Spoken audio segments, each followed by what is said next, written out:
Hi, I'm LDS in Medium, and thank you so much for tuning in today. I want to try to bring religion and spirituality closer together, and this is what this pod is all about. I will talk about my own thoughts and feelings as I am both LDS and have spiritual gifts, something that I've had my whole life, but I always thought that it was hard to combine these gifts with my religion. This has torn me into two directions, and I have talked to many people who feel the same way. I can't choose not to have my spiritual gifts, but I can choose how I use them. And I always want to use them for good and to help others. I believe my heavenly parents gave them to me for a reason. So, this is me. Join my quest for knowledge. So, last week I talked about fear and how fear affects us, and the fact that love and fear can't coexist. That is not absolutely true in my world. Even though you live in fear, you can still have the capacity to love, but it's not the selfless, Christ-like love. Yet, it is still a feeling of love and only slightly less pure. The absence of fear is not living in love, but living in this condition we call innocence. Innocence we read about in the 2nd Nephi, chapter 2, verses 22 to 27. And now, behold, if Adam had not transgressed, he would not have fallen, but he would have remained in the Garden of Eden, and all things which were created must have remained in the same state which they were after they were created, and they must have remained forever and had no end. And they would have had no children, wherefore they would have remained in a state of innocence, having no joy, for they knew no misery, doing no good, for they knew no sin.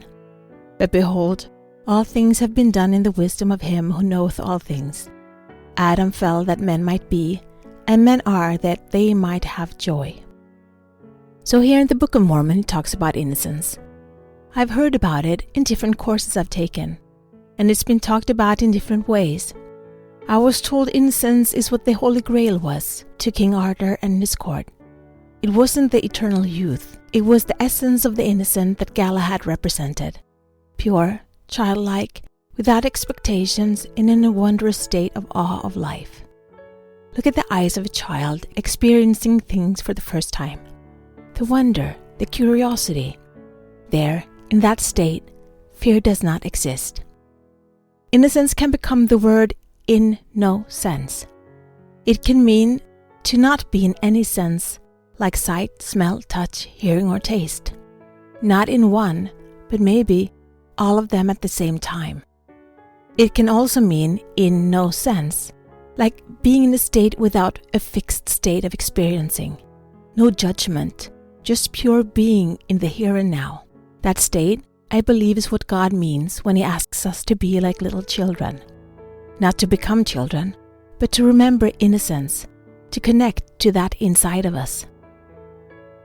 In the energy of innocence, you become the most powerful creator, because there you connect to Source or God, or whatever divinity you believe in.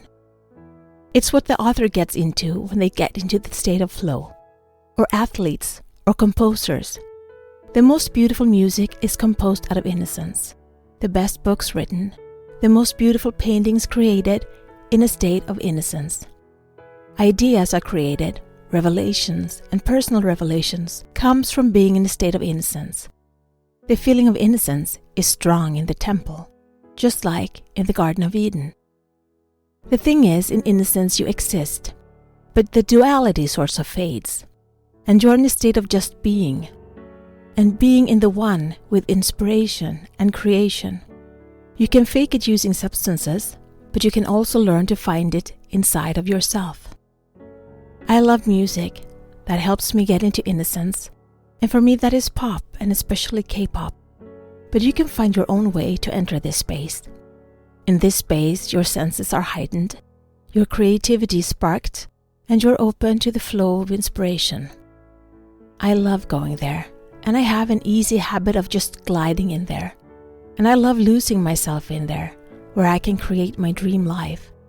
But I tend to lose myself there, and I need to come back and ground myself. Because, as we read in verse 25, we are here to find joy. And in innocence, there is no joy, because there is no opposition. And our journey here on earth is to learn to find joy, even in our hardship.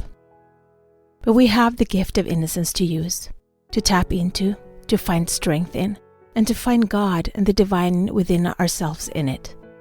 For me, innocence is the merging of the mind and the heart. When they become one, it opens up magic. So look at your life. Do you know this feeling of innocence? And can you tap into it at will? I think it's really important for us to find it. Otherwise, God wouldn't have told us to be like children. To access the power of being in the here and now, without expectations and worrying about outcomes. Just being in a state of awe and wonder, and faith and hope, and see where it takes us. Be the light, share the light, spread the light, shine. This is my journey. Thank you so much for keeping me company today. Please download, like, share, and subscribe, and help spread the light and spread the word to expand our community. Let's bring more love, peace, and unity to this world. Take care of yourself and your loved ones. Always be grateful, kind, and loving. Be brave and remember to step out of your comfort zone and smile. If you support us on Patreon, you will get access to our meditations and extra materials so you can download them as MP3. Also, we now have a Facebook group, which you can access from our Facebook community.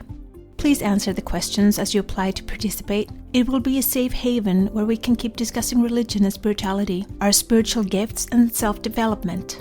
Remember, one person can make a difference, but together we can change the world.